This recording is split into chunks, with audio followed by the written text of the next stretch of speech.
Find the directional derivative of the function xyz along the direction of the normal to the surface xy square plus yz square plus zx square equal to 3 at the point 1, 1, 1. So now here you have to find the directional derivative of which function? Of the function xyz. So you have to take phi equal to xyz. And what else do you need to find the directional derivative of a given function phi? The formula for finding the directional derivative is del phi dot product with the direction vector. So first of all, let's calculate the value of del phi. So let phi be equal to, they have given, find the directional derivative of this function. So phi is xyz here. Find the value of del phi. Del phi will be equal to dou phi by dou x I cap plus dou phi by dou y j cap plus dou phi by dou z k cap. So if you calculate that, you get the value of del phi as yz I cap plus zx j cap plus xy k cap. Now you have to find the value of directional derivative at the point 1, 1, 1. So put the value of x as 1, y as 1, z as 1 in the above expression. So you get del phi at this point as I cap plus j cap plus k cap. Now del phi calculation is over. What else do you need is the value of n cap. How do you find n cap? N cap is equal to vector d divided by magnitude of vector d. So now here they have given you one more surface over here, that is xy square plus yz square plus zx square equal to 3. So for this surface we can calculate the value of del phi. Then you get a vector. So this vector can be taken as vector d now, which we need. So take the other surface as psi. So you get psi equal to xy square plus yz square plus zx square, and you can calculate the value of del psi in order to get a vector d. So del psi is calculated, and del psi is equal to y square plus 2xz I cap plus 2xy plus z square j cap plus 2yz plus x square into k cap. Now again you have to find the value of del phi at the given point 1, 1, 1. So del psi value will be equal to 3i plus 3j plus 3k. If you take 3 out, you get 3 into I cap plus j cap plus k cap is the normal to the surface at the point 1, 1, 1. So now I will take this as vector d. Please note, for finding the directional derivative I need del phi, which is already calculated, dot product with n cap, where n cap is equal to the direction vector which you have taken. So now I have vector d. I have to find the value of magnitude of vector d so that I can get the value of n cap. So now what will be n cap here? N cap will be equal to vector d, that is this particular vector, divided by its magnitude. The magnitude of this particular vector will be root of 3 square into 1 plus 1 plus 1. So I get the value of n cap as I plus j plus k divided by root 3. So please note, in the previous problems what you had is they will give you a surface phi and they will give you one direction vector d. Instead of giving the direction vector here, they have given you another surface and they are asking you to calculate the normal for that. So when you do that, you will get the vector d which you need, and using that vector d you can easily calculate the unit vector which you need, that is vector n. So now the directional derivative of phi along the normal to the given surface is del phi dot product with n cap equal to I plus j plus k dot product with the value of n cap. So the value of the directional derivative is equal to root of 3. Next question. In which direction the directional derivative of x square y z cube is maximum at the point 2, 1, minus 1, and find the magnitude of this maximum. So now in the previous video I have already explained that the directional derivative will be maximum along the gradient, that is, so now here the directional derivative is maximum along the normal vector, which being del phi. Del phi is what? Del phi is gradient of phi. So now if you want to calculate that, what we do is we will take the given surface as phi we will calculate the value of del phi, and del phi value here is 2xyz cube I cap plus x square z cube j cap plus 3x square yz square k cap. Now we want to find the value of del phi at the given point 2, 1, minus 1. So put x equal to 2, y equal to 1, z equal to minus 1. So after the calculation you get 4 into minus I cap minus j cap plus 3k cap. So del phi value I already have now. So del phi is a required direction in which the directional derivative is maximum. So now the magnitude of this vector is what? It will be root of 4 square into 1 plus 1 plus 9, which is equal to 4 into root of 11. So please note this problem. Here what they are asking you to calculate is, they are not asking you to calculate the directional derivative here. They are asking you to find out in which direction the directional derivative will be maximum. Instead of giving this surface, they can give any other surface. So if they ask this kind of question, please note the directional derivative is maximum along the normal vector, which being del phi. So if they ask you to find out along which direction the directional derivative is maximum, what you have to calculate is take the given surface as phi, find out the value of del phi. So this is the maximum directional derivative, and the magnitude of the maximum directional derivative will be the magnitude of this del phi here. So you get the answer. Next problem. If the directional derivative of phi is equal to axy square plus byz plus cz square x cube at the point -1, 1, 2 has a maximum magnitude of 32 units in the direction parallel to y-axis, find the value of a, b and c. So the maximum directional derivative is along del phi that we have already established, and in the direction parallel to y-axis, the magnitude is given to be 32 units. So you have to take the maximum directional derivative, which is del phi, and you have to take the direction which is parallel to y-axis. So in that case, the x coordinate and z coordinate values will be zeros. So you get dot product with j cap, and they have given that this value is equal to 32 at the point -1, 1, 2.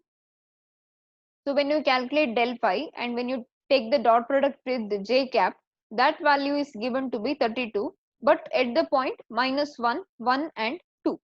So now using this statement here, which they have given to you, you will have to calculate the values of a, b and c. So please note, instead of giving this direction parallel to y-axis, they can even give direction parallel to x-axis. Then you will have to take del phi dot I cap here. If they give z-axis, then it will be dot product with k cap.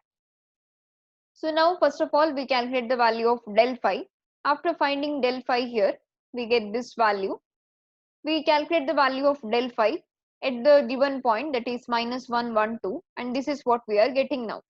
Now, what have they given here is the dot product of del phi along with j cap is equal to what? Is equal to 32. So now you have to get the values of all the three. You have to get the values of a, b and c. So you have three constants. So in order to solve, or in order to get the values of three constants, what you should have is three equations. So how do you get those three equations? We will see now. Now, first of all, we know that del phi dot product with the j cap is equal to 32. Now, what is the value of, or what is the jth component of del phi here? That is -2a plus 2b. Now we know that the dot product of this term with the j component term, which is 1 here, is equal to 32. So -2a plus 2b, which is multiplied with 1, you get -2a plus 2b only. That value is equal to 32. So if you solve this equation, you get -a plus b equal to 16. And so now I got one condition which I need. Now, how do you get the remaining conditions? We know that the del phi value is parallel to y-axis.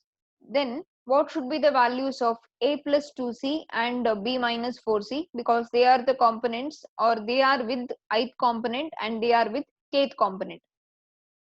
So if you are taking the ith component value here and the kth component value here, then the values of a plus 12c obviously must be equal to what? Because in the answer they have not mentioned anything about I cap and k cap. So that's why the values of a plus 12c and b minus 4c both should be equal to 0. So now I have three equations, that is minus a plus b equal to 16, a plus 12c equal to 0, and b minus 4c is equal to 0. So now after solving these three equations, you can easily get the value of a, b and c.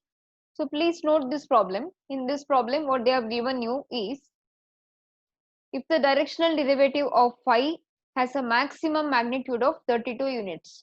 Please note the directional derivative will always be maximum along del phi. So use that condition. Del phi dot product with what? The direction parallel to y axis. So you have to take del phi dot product with j cap, because j cap represents the y axis here. Now instead of asking this, if they ask any other axis, say x axis or z axis, you will have to choose the term accordingly here. So now del phi dot product with j cap, this value is equal to 32 at the point minus 1, 1, 2. So this is your surface given, that is phi is this value here. So now using that, calculate del phi. After the calculation of del phi, you have to find the values of a, b, c by using this condition which they have given. So first of all, when you have three constants to be calculated, you have to get three equations. So in order to get those three equations, first use the given fact, that is del phi dot product with j cap is equal to 32. So the jth component term here is minus 2a plus 2b, that should be equal to 32. Now in order to get the next two equations, we will make use of this fact again, that is del phi is parallel to the y axis. So the value of ith component and the kth component must be equal to 0. So here I have a plus 12c equal to 0, and here I have b minus 4c equal to 0. So solve them, get the values of a, b, c. Next problem, find the value of the constants a and b such that the surfaces ax square minus byz equal to a plus 2 into x and 4x square y plus z cube equal to 4 are orthogonal at the point 1, minus 1 and 2. So now they have given you two surfaces here. First we have to ensure that the given surfaces, we have to ensure that the given point lies on both the surfaces. So how do you check whether the given point lies on both the surfaces? We'll see that now. Let's take the first surface, ax square minus byz equal to a plus 2 into x. And let's put that point over here. So when you do that, you get a plus 2b equal to a plus 2. So you get b is equal to 1. Also, if you put this point which is given to the LHS of this equation, then what do you get? You get LHS equal to RHS, because when you put the value of x is 1, y as minus 1, you get what here? X is 1, y as minus 1. So you get minus 4 plus z cube. Z cube will be 2 power 3. 2 power 3 is 8. So I get 8 minus 4, which is equal to 4. So this point which they have given verifies, or it lies on both the surfaces. For the first surface, when you had substituted the value, you got the value of b. But in the second surface, when you had taken the point and when you had substituted that, you get the value of LHS to be equal to the value of RHS. That implies the given point lies on both the surfaces when b is equal to 1. So if you want to calculate the value of a, we have to use the orthogonality condition del phi 1 dot product with del phi 2 equal to 0, because what did they say here? That the two surfaces are orthogonal to each other. If the two surfaces are orthogonal to each other, then the value of del phi 1 dot product with del phi 2 must be equal to 0. So phi 1 is here, phi 2 is here. Calculate the value of del phi 1 dot product with, calculate the value of del phi 2. Find the value of del phi 1 and del phi 2 at the given point. So this is what you get. Now B value is already calculated. You can put the value here in this equation itself. If you want, you can put the value of B, or you can do it in the later on steps. So now what they have given is del phi 1 dot product with del phi 2 is equal to 0. So take the dot product, you get minus 8 into A minus 2, 4 into minus 2B will be minus 8B, 12 into B will be plus 12B. So now this is what I get here, and I already know what is the value of B. Put that, you will get the value of A. So A equal to 5 by 2 and B is equal to 1 are the required values. So please note, in this problem, it's not about directional derivative here. They have given you two different surfaces. So please note, whenever you have two constants to be calculated, you should have two different conditions or two equations. So here, in order to calculate one constant, you can use this fact, that is, the surfaces are orthogonal to each other. That makes one condition. So how do you get the other condition? To get the other condition, you will have to use this point which they have given. So when I had used this point on the second surface, I got the LHS value to be equal to the RHS. That proves what? That the point given lies on both the surfaces. So using this fact, I will use it here in the first surface. So when I did that, I got the value of B. So I already know the value of one constant now. So after getting the value of one constant, in order to get the other constant value here, what I have to do is I have to use the second condition which they have given, that is, are orthogonal at the point 1 minus 1 comma 2. So two surfaces are said to be are said to be orthogonal if the value of del phi 1 dot product with del phi 2 is equal to 0. So calculate the value of del phi 1 for this, del phi 2 for this at the given point 1 minus 1 comma 2, and since that dot product will be equal to 0, using that fact and using the value of B, I can easily get the value of